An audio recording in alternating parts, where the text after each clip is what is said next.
YouTube, what it do, what's going on with y'all doing, man? So look, we back, and we got this Krishna TED Talk right here. Now, I was in my comments, and a couple people were saying we got to check out Krishna TED Talk. Now, we're going to check this out. We also got the Emmy documentary. We're going to check that out, too. So let's go. I didn't know that Krishna was doing the TED Talk. That's crazy. And on here, they got it spelled different. I didn't know rappers was doing TED Talks. This is new right here. So let's get, you know what I'm saying? Let's get it. And it's called The Art Called Rap. I'm Krishna. I had a song called I'm Ready with Raftar. Basically, I have been rapping for about 14 years. And I was recently in a movie called Gully Boy, which everyone seems to have seen. But the sad part is that people now see me and say, oh, you were in Gully Boy, and they don't know that I've been rapping for 14 years.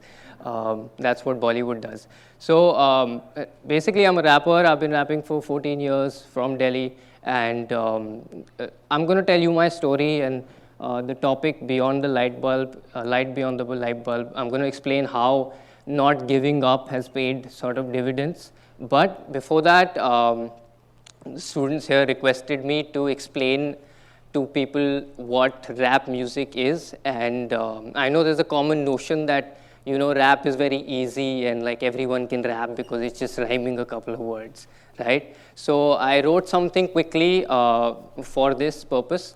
It doesn't have too much meaning, so don't look for it. But just to exhibit how we rap and how we put rhymes together.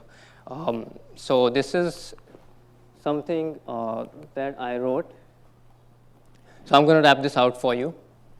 ये है hip hop और rap से है वफादारी, पर इससे पहले कि करूं मैं देना सलाह जारी, बोलना चाहूं मेरा कलम ही धर्म है, कई लोग जलन से गरम है देख के मेरी कलाकारी, कला भारी हमारी पर उनको ना समझ आएगी, सच्चाई कड़वी दवाई तो नेक्स्ट केमिस्ट भाई की, got the rest wax the best bet, प्रस्तुत में next guest on TEDxMSIT.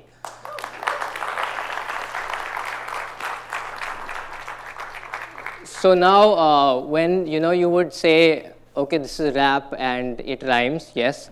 And you ask people, okay, so what's rhyming here? They'll probably just look at a few of the words in the end, like wafadari, jari, kari, aegi, bhaiki. But I sort of broke it down into all the rhymes that this little piece has, and broke it down into a color scheme. So the colors are actually matching the words that rhyme. So technically here, there are 8 rhyme schemes within 8 lines. And that is what rap is. So wafadari will actually rhyme with salah jari, which are 2 words rhyming with 1. Then kalam and dharam rhyme there. Jalan and garam rhyme there and rhyme up there. Then kalakari goes back and rhymes with salah jari. Then kala bhari hamari also rhymes with kalakari. And then samajh aayegi rhymes with bhai ki, IT, and so this is just to give you a sort of example of how complicated and how technical rap is, So most people might think, oh, rap is very easy, but it's not easy, right? And if they say that, please tell them to make this and show you, right? So this is what rap is, and it's very popular nowadays, and kids are listening to it. But I want to take you back a little bit, maybe 14 years, to a point where I started rapping. And I started rapping when I was 14 years old. And it was more out of necessity because I had, there were circumstances that I moved to London for a few years. And in London at that time, they'd already got a hip hop scene. It was called grime in London, and they started, basically they were already rhyming. And so I was a kid from India that's moved to London, and I happened to go to a school that was pretty rough, so it was not like a nice polished school. So I had to find ways to fit into the school. And I didn't want to be this geeky stereotypical Indian kid who would get picked on because, they all Indians study and what the notion is. So I kind of, I always liked hip hop music, listening to it. So I thought, why not start writing a little bit and see. what that got me was, that got me like almost immediate acceptance at that point, and all the cool kids in the school would be like, oh, Krishna is cool, Krishna raps, right? Became like a novelty because an Indian kid was rapping. So it went from there to then, me continuing. Then I came back to India. When I came back to India, there was no hip hop scene. People would laugh if you said, I rap, but they were like, what's rap, right? Yeah, man, we just heard about this in this song called Dream. We just heard about this. So from there, not being demotivated because I was still in school, I just sort of did it on my own. I got to college, and in college I met a couple of friends that also had the same interest. And that kind of led me to think that maybe, I can do something with them. At least there are a few people who can understand what I'm doing, because for art, like, you have to have an audience. I mean, I'm not here to make art only for myself, right? So like three, four people was good enough for me at that time. And I started rapping, and we started recording songs. And I started getting a little bit of buzz in Delhi. People who used to have like Bluetooth phones then, and they used to share songs and stuff. But I'm from a Kashmiri Pandit family, and education is very important. So I had to go and do my postgraduate. I'm from Delhi University, and I had to go and do a postgraduate. So I went to St. Xavier's College in Bombay. And when I went there, I was sad because everything that I felt I had built up as a fan base, I had lost already, because I was in. It's crazy hearing him talk, because when I look at him, I don't expect him to have an Indian type of accent. I don't know why. I hear him talk, it just reminded me that he actually is from India. I guess because he don't look like the stereotypical Indian. Thing that I felt I had built up as a fan base, I had lost already, because I was in a new city. I had no friends. Nobody knew who I was, So it was like, oh, do I have to start all over again? And I actually did start all over again. I went and I decided that I was influenced by American rap. That was the biggest thing. I decided that I will go to a label like they do in America and give them my demo CD and say, hey, I've made songs, will you sign me, right? And this was maybe 2008, right? And I went there, so I somehow got a meeting with an A&R. A&R is artist and repertoire, and that's the person at labels who signs people. I went and met that person, and I gave them my CD, and I said, this is my CD and whatever. And I don't know what it was fate or whatever, that CD didn't work in his system at that time.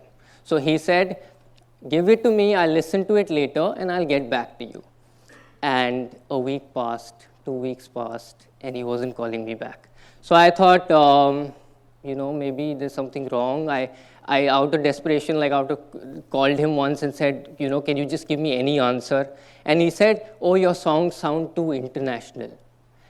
And at that point, I'm thinking, it's a good thing, but he's saying it like it's an insult, right? Your songs sound too international. I mean, I'm young, and if my songs sound international, you should sign me, right? But that was his justification to say that I could not be signed. So that was the first time that, I was disheartened, but I had a plan. I thought, what? This would probably be the end of it, where I think, oh, this cannot happen, right? But I thought, how can I make it happen? And I thought that I could probably see how these labels work, and then, maybe pitch it in a new way to see, is there something that they're looking for that I don't have and that people don't have? So what I did was, I desperately tried to get like an internship or anything I could do at a music label, just to understand the process of how people get signed and why I didn't get signed, right? That's real smart. I tried and I failed to the point that I had to move back from Bombay to Delhi. I was very sad because I didn't want to leave Bombay at that point. But somehow one evening I got this call from someone that I knew, an acquaintance, and they said, what, there's this label called Universal Music, and they have a vacancy. So do you want to try and you want to try going there and or trying? So I called them and they said, yes, we have a vacancy. Could you come tomorrow? And I was in Delhi at that point. I didn't care. I got like a Tatkal ticket. I ran to Bombay. I went there. They gave me an internship, almost no money. I was like, it's fine. I'll do this. Within 3 months of working there, I had my song out on Universal Music, right? That was only because it was basically, I had a plan, right? And when I went in there, I pushed everyone to think that hip hop was big at that moment, and it wasn't, right? But I made them believe that just so that I could get my song out. And from that point onwards, in 2010, came the point where I thought that, this rap stuff is a hobby, but it could be more. Because in 2010, if you guys remember, a lot of you would have been young, but there was the Commonwealth Games happening in Delhi. And we were basically the joke of the international media. Everything was going wrong. There were scams, people were... He said there was a what in Delhi? There was a what? But there was the Commonwealth Games happening in Delhi. What did he just say? And we were basically the joke of the international media. Everything was going wrong. There were scams, people were sort of making fun of us in international news and stuff. And our government here had these like big joyful songs coming out with A.R. Rahman, where they had like balloons and all. And I was like, why are people happy, right? This is like the worst state that we've been in the international media, and we are happy, right? So there was this official anthem that A.R. Rahman sir had made at that point. So I made something called the unofficial CWG anthem. And it was a song called Kaisa Mera Desh, right? I made the song. I took a half day off from work. I shot the video for 2,000 rupees, edited it within 2 days. And bro, that rupees to US dollar like transition, the ratio is crazy, man. The rupees to US dollar ratio is crazy. Put 2,000 rupees, edited it within 2 days, and I put it up, edited it from work. I made the song. I called Kaisa Mera Desh, right? I made the song. I took a half day off from work. I shot the video for 2,000 rupees, edited it within 2 days, and I put it up. This is what the video looked like, really bad. But I put it up and I slept, right? I uploaded it and I went to sleep. And the next morning, this song was number 2 on YouTube at that time in 2010, right? There had been no rap song that had gone viral at that point, but this was the first one. And I was almost in every mainline newspaper. Everything sort of happened so suddenly. I was taken aback. I was not prepared for it, right? That is a mistake. I was not prepared for it, right? So what happened next was I didn't have anything else. I was like, okay, I have this nice song that's out, but I don't have anything else. And at that point, I have a job and all of that. So I couldn't produce things fast enough, right? And the next song that I put was months later. But by that time, I had realized being issue-based was always a problem because your song died with the issue, right? So when people forgot about this, forgot about the CWG games, the song also was forgotten about, right? So I learned there that, Okay, I get what he's saying. So he said he put the song out, but he had nothing else after the song kind of grew some traction. So that died out, and then he said his song was a situational base. So the situation, once that died down, the song died down too. So was forgotten about, right? So I learned there that, there has to always be a balance between your message, but also the commercial value of what you're doing, right? From there on, I went on, I worked, and I started taking music more seriously though. And in 2012, I made the decision that I was not going to work anymore and I was going to do music full time, right? It was a hard decision to make, but I had to make it. I got a part-time job and I tried to do music on the side. It failed really badly because I was not able to. I was living in Bombay. Prices were, rent is expensive, everything is expensive. Doing a part-time job and trying to do music is very tough, right? I failed to the point where I had to again come back to Delhi, right? Because this is where my home is. So my parents were like, you're wasting money and time there, come back to Delhi. I came back to Delhi and I had actually... Dang, so his parents was a big step then because they gave him that time to like reset pretty much. He said so anytime he needed to, he was able to come home and save up some money. So his parents was a big role in this. I came back to Delhi. Because if he probably couldn't go back to Delhi, he might have still been in Bombay. And that might have delayed his success too because he would have still been having to do a part-time job and music on the side. And I was going to go to Singapore because I'd got a job there. And I'd come to Delhi as an interim period. But I came back to Delhi. I had to again come back to Delhi, right? Because this is where my home is. So my parents were like, you're wasting money and time there, come back to Delhi. I came back to Delhi and I was going to go to Singapore because I'd got a job there. And I'd come to Delhi as an interim period. But somehow something happened and that got delayed and they said, it's going to happen next month. So you have this 1 month that basically I had nothing to do, but I was in Delhi. And but I had a friend that was working with Universal at that point, and he said, what, there's this chance that there could be a slot for you somewhere, right? And I'm like, okay. And I tell my parents, I'm here for a month, just let me do music for a month, it's fine. Like I've been doing it so long and I don't have anything to do anyway. I made 3 songs that month. And I went. So if he 34 now, this was 2012. I want to say you said it's 2012. So how old was he around this time? Let me see. 11. So he was like 23. He was like 23. To Bombay with those 3 songs, just like I had that month.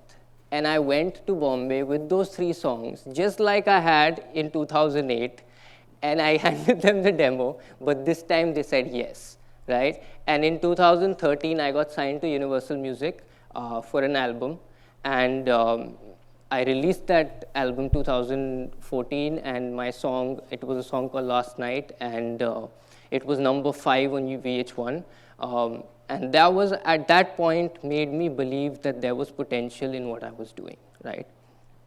And from there, I kind of sort of went, I did my stuff, and then came the third sort of breaking point in my career where it was like, I was at a point where I had a major label album out. I put 2 videos out. The second video, I remember I made the video myself, and my label told me that we don't have a marketing budget for you anymore. And I was heartbroken because I had put in all my money into that video. And at that point, I was like, okay, you know what? This deal and all this stuff is not working for me. So I'm just not going to do this. I told the label that I had actually a falling out with the label.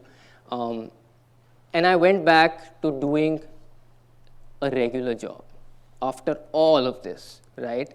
And I was deeply disheartened at what had happened and all of that.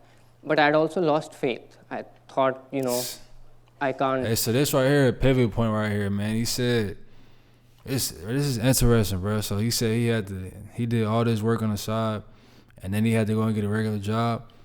I think going to get a regular job after trying to do something and be your own boss is like, that's probably the hardest pill to swallow, man. And you got to change mentalities too, because working a job and then working for yourself and then trying to go back to working a job, it's like 2 different transitions right there, man, because it's 2 different like mindsets and 2 different like work ethics too. I can't do this anymore. How long? And then he said he lost faith. So it's gonna be interesting to see how he like got back up and made this happen. How long am I going to do this? How am I going to justify it? I can't keep telling my parents I'm getting older. You know, all these thoughts were coming into my head. Yeah, and he was like 23, 24, so the thoughts was probably getting worse too, cause you, like you said, you only getting older and everything, and you still with your parents. So yeah, you know how that goes. Until I think it was 2000 and my contract ran out. I was about 2016. My contract had finally run out. I was a free artist again, but I had made no music for 3 years, like absolutely nothing. Damn. I met a friend, and a friend told me, "Oh, you know what? Why don't you do your own music? Why don't you start your own label?" And I looked at him and I'm like, you know, I've got a job now, and you know, I can't start a label, and it doesn't make sense in India. He's like, it doesn't matter, give it a shot. And I was like, okay, I'll give it a shot. And look, he said he didn't make music for 3 years, so that's really a long time for real. Cause within that 3 years, cause this is what I'm saying. So he took 3 years off of making music, and he still made it happen. So it's like all the instant gratification, man, is downright pointless, because you could want something and then want it by tomorrow, but later down the line, you didn't know that you was gonna take 3 years off and still get there. Cause after like 2 years of not doing something, you probably like, damn, okay, yeah, I'm done for real. I'm not gonna do it no more. I'm really done. But 3 years off, and then to still like turn around and have some type of ambition, it's crazy, man. I sat down and I said, okay, Krishna, you're gonna come back after 3 years. Nobody knows you anymore. The scene is forgotten. Hip hop rappers, there are new rappers everywhere. They don't know you. What are you going to do? I sat for 1.5 months and I wrote one song. And that one song was called Vyanjan. I unfortunately can't play it for you here, otherwise I would have. And I wrote that song because I knew it was going to have an impact. And that is what I was saying, having a plan. This was my plan. My plan was, how do you come back after so long into the scene and still get noticed? I wrote a song called Vyanjan. Vyanjan basically is the Hindi alphabet. So I wrote the entire alphabet, and I rhymed and I rapped the entire alphabet out instead of, you know, how we say ka say whatever, ka say whatever. I did like an entire rap, right? And that song became viral in 2016. That's weird. Like hearing him say the Indian alphabet is weird, because it's weird to fathom and think about. And then he was saying things with multiple syllables. Like he said corn say. I wonder if Hindi, if they go from A to Z too, because I think they use the same letters. But I wonder if they go from A to Z, but just pronounce it differently, or if they got different letters, or if it's the same A to Z letters, but just in a different order. It was shared by a lot of people. It was also shared by Raftar, who is obviously a big rapper. And it was like a big moment for me. So he said the song that he made got shared by a couple artists. And that kind of led me back onto this path. And it led me to the point where... Wait, what was that song? He said it was about... what was that song about? It was like a star, who is obviously a lot of people. It was also shared by Raftar. It was shared by... became viral in 2006, right? And that song became viral. I did like an entire rap, right? Oh yeah, that's right. That's right. The rap was about the alphabet. That's right. Okay, bet. Who is obviously a big rapper, and it was like a big moment for me, and that kind of led me back onto this path, and it led me to the point where I did that song with Raftar, and today where I've done a movie, and I'm still doing this, right? So my point is, I did not give up at any sort of point and kept coming back and going and, you know, having the same plan, but just... And just in the grand scheme of things, man, I'm not gonna lie, that 3 years right there, but to take 3 years off, like if that was me, I don't know, like within them 3 years, I probably would have thought, oh yeah, I'm for sure done, because 3 years is some time. That's a lot of days. Cause then what was you really doing? So what was you doing in those 3 years? Cause in those 3 years you could have let yourself go all the way. You could have gained like 100 pounds. You could have slacked off and everything else. Ain't no telling. 3 years is a lot of time. But in the grand scheme, it's just crazy, like, cause you think you officially quit if 3 years go by and you haven't like made no type of progress, man. That's just crazy. 3 years that's crazy, man. Executing it differently to see how I'll get where I am, right? So that is a little bit of my story. I also want to discuss, everyone wants to know, like, why are people listening to rap now, right? I think why the young people are more attracted to it. I think hip hop and rap has a very intrinsic quality where it's very accessible, right? You don't need infrastructure, you don't need a lot of instruments, you don't need any of that, right? Because those things, in all honesty, come with a little bit of privilege. If you have privilege, if you have some money, you can attend classes, you can go to, you can learn singing, you can learn instruments and all of that. But for people who are sort of devoid of any of that privilege, hip-hop becomes, or rap becomes your instrument to voice your opinion, right? And that is how sort of hip-hop has grown in the West and is growing in India. You have kids that are coming out of, Mumbai slums, Delhi slums, that are becoming rappers because it is easy for them to vocalize their problems in sort of this art form, right? And it's cool, and it has rhythm, and you get attention. It's all of these things together that makes rap so appealing to the youth. And hip hop has, I think in India, hip hop took some time to come here. I mean, hip hop is the biggest genre in the world right now, right? And it's been very big for 25 years. But in India, the difference was that when hip hop was coming in, it was English, right? It was coming from America. And who understands English in our country? Middle class, upper middle class, people who are rich. That is the audience then, right? But it took hip hop to be localized for it to actually spread, right? So the hip hop grows from bottom to top, and it was coming all these years, it was top to bottom, right?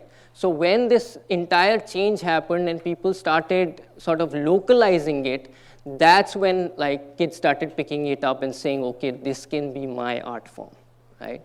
And that's partly the reason why rap is big, and I think rap is going to be potentially the biggest genre in India as well, like it is in other countries, right?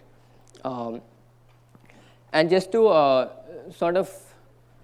just to wrap up quickly, I think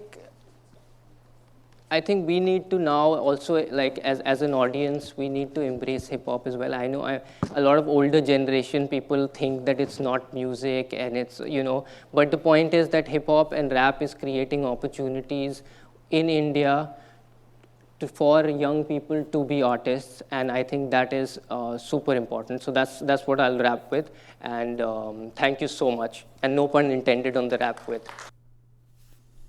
No, that's interesting, man. So we understand his story a little bit more. Yeah.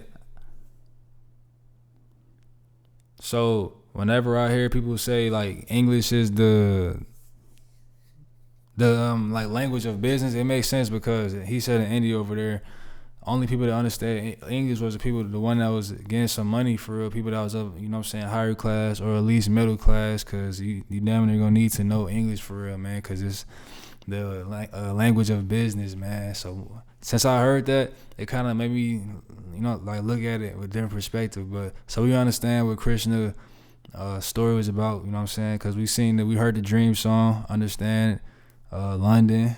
I thought he got deported back to India or something when I first seen it. I thought he had got deported, but he only went over there because his parents were still over there. So Deli was like his safe house home damn near. So it's like he was playing tag out here in the real world. And like sometimes when you playing tag, depending on who you playing with, you got a safe zone. It's like some type of safe spot where if you hold this thing, you touching this tree, then it's safe. You on like safe spot. So his safe spot was like his parents. So his parents really looked out for him. They looked out for him and gave him an opportunity to go full time, and then take those chances. That's how he made it. So, hey, we all let's get it. Make sure y'all like the video. We going, let's get it.